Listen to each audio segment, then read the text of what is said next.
uniquely in this race. I know what it's like to create jobs. I know what it's like to run a business. I know what it's like to help develop the Texas economy, which is not doing well because of Greg Abbott or the Republican Party. It's not doing well because of any politician, Democrat, independent, or otherwise. It's doing well because of entrepreneurs and risk takers, the workers who provide the value day in and day out. And in Greg Abbott today, we have someone who is undercutting so much of that strength and success in our economy. You look at the tax burden that small business owners, homeowners, even renters are enduring right now, a $20 billion increase in property taxes over the last 8 years. The average Texan is now paying more taxes than the average Californian. You mentioned that California transplant who is coming here. Before the freeze in February of 2021 and the grid failure, we had the 6th highest electricity utility bills in the country. They have gone up dramatically since then, a $45 per month increase per ratepayer.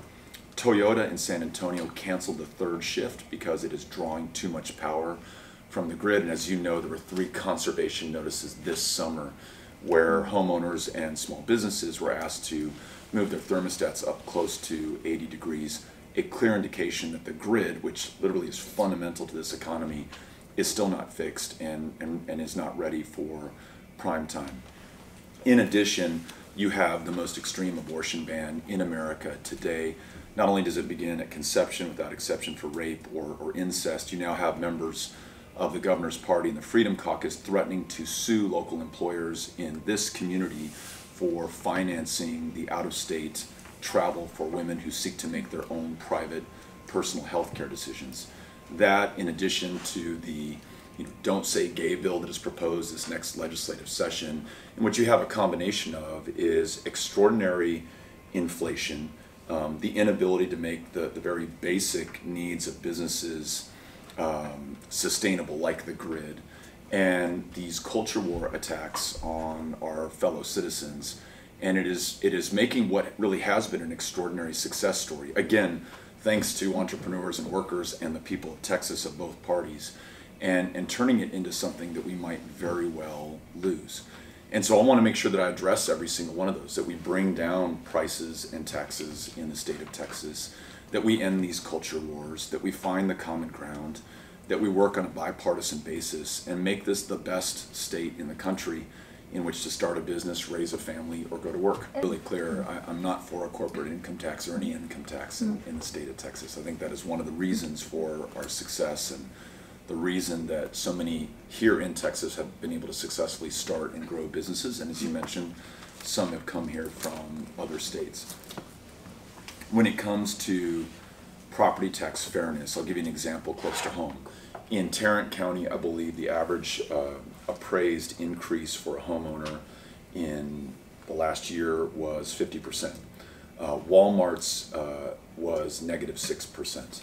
In another part of the state, in southeast Texas, in Port Arthur, Motiva, the largest refinery on the planet, just had the Port Arthur Independent School District cut them a $30 million check because they were able to so successfully contest their appraisal and their appraised value. You and I, as homeowners and renters, don't have the lawyers or the lobbyists to be able to do this. Corporations uniquely do in the state of Texas, and they're not paying their fair share. We don't begrudge them their success. There's nothing punitive about this. This is fairness and equal treatment under the law. The estimates range from between $4 to $6 billion that Texas could recover in additional tax receipts if we were to have this fairness. That depresses pressure on the local property taxpayer as a result. And if you add to that Medicaid expansion, which I believe the board endorses, that brings $10 billion back to Texas of our federal income taxes. And not only does it connect more people with care and reopen some of these shuttered rural hospitals, it also relieves you and I of our responsibility to fund indigent, uncompensated health care at our local county hospitals. If we do one more thing, and that is increase the state's share of spending for public ed, we can again reduce pressure on local property taxpayers, including small business owners, mom and pop shops, that are paying far too much right now, and it's becoming less and less affordable for them to stay in Texas.